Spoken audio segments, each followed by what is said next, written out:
Okay, so now let's look at the log wheels. Now we have worked on the primary wheel, which has got the lift, gamma, gain, offset. We haven't touched offset yet because it just changed the whole color itself. See, so if I just undo that, you can always go on this little icon there as well to reset the value. But we're going to be looking at the log wheel. You can either go on where the primary wheels are, just go on the log, or you can just simply click in between that section here. So what are log wheels, and here what I've got, obviously I'm going to take you through this node as well. It won't be any different to any node work which you guys have been doing in Houdini or in Nuke. So here is my initial work here. Let me just come up from here, 1 2 3, and what I've got is, this is my normal image. This is the image without any color correction. Then I went on the primary tool, did a bit of kind of correcting here.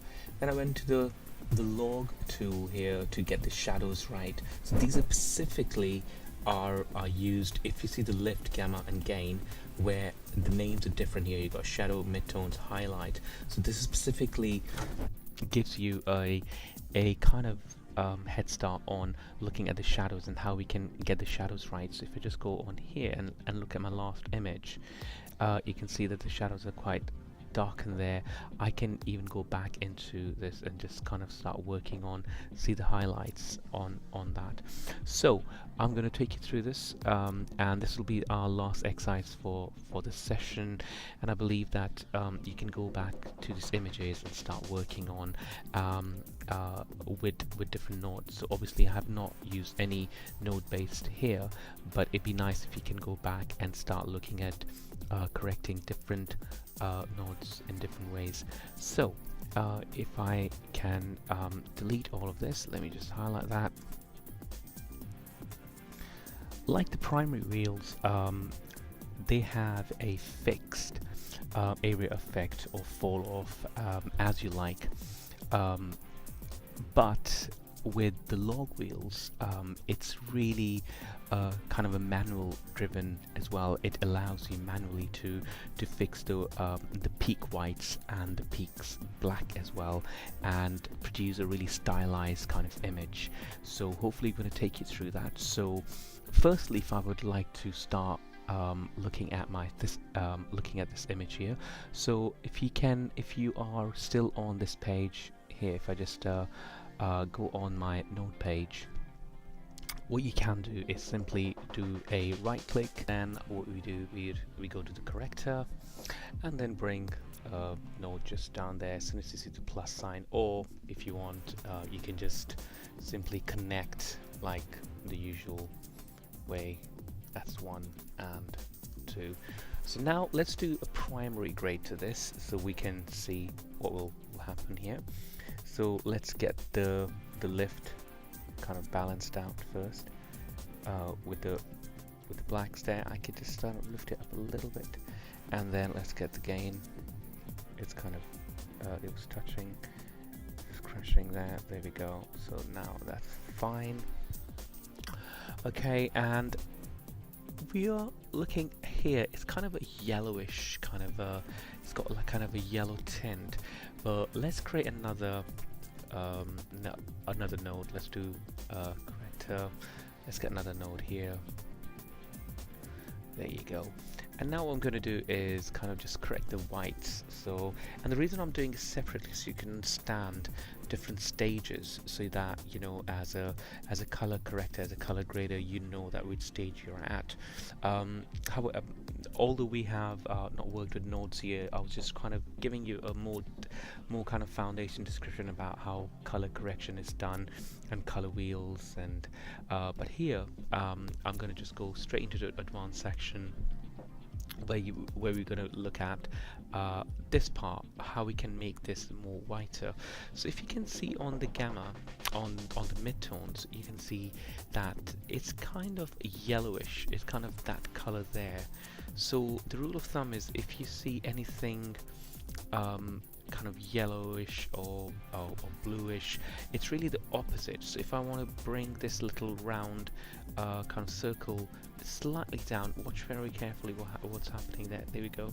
So I can see the whites coming up nicely. Or if I can just kind of bring it down a little bit on this side, you can see that it's going to go more blue, but I think it's more like a tint here. So this is my main color there, so I can kind of bring it down, and there we go. I'm pretty much happy with that. Okay, so let's have a look at this first. So that was my whites. See that? So my whites have come out okay. Still, they're not that pure white, but I think I can. I'll be happy with that, and then I can use slight saturation on it. It's always good to just go straight high and then go low to see how it works. So let me just bring it down a little bit. Let's get on 66 or 67. I'm happy with that. Okay, so I've got my my initial primary grade now. Okay, so now let's look at the log wheels now. Still in the primary color correction, but this one is more like a stylizing correction, really. It keeps the black in peak and the whites in peak as well. Plus, it allows you manually to set the area of effect as well, which I'll show you in an example. So let's do a right click again. Let's get node correction, and what I'll do is simply just bring this here, and this will be my log.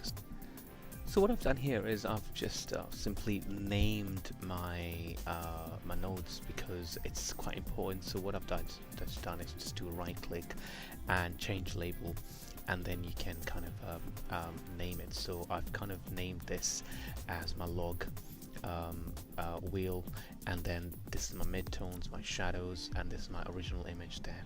Okay, just to kind of keep things separately so I know what's happening. So that's my first kind of tree there. Then I'm going to start creating another tree, and then I'm going to move on. Right, so let's look at the log wheels here. Select the shadow, and if you just look right down here, the starting value of this shadow is 0.333, and basically what is this saying, that the shadows in this image, if you look at all these shadows, are somewhere down here. So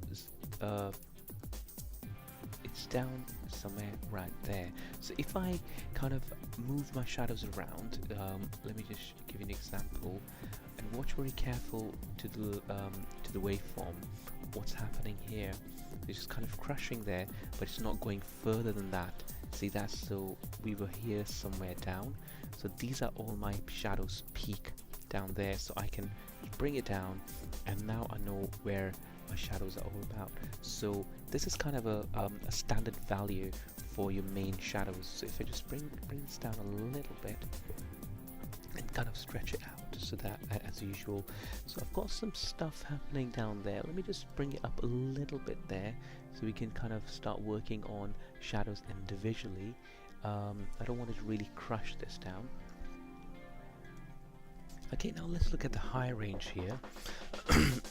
And if you can see, it's 0.550, and basically it's down there somewhere. So let's do a high range check up. So if I just bring this luma right down, and it will just go stopped right there. So now we know that this is our high range, and 0.333 is our low range. Let's bring our high range up a bit, so that we know that how much we can work with. So you see the difference between the actual lift was I can really stretch it all up. See, everything can be really crushed. But if I just undo that, and but what's happening with log, I can kind of control my shadows and my whites, so I can just go right in, and I technically cannot do a mistake there, but it's quite good. Now this is more, it's not still secondary, it's still primary, but this is more like testing out stuff. So if I just go here and let's see my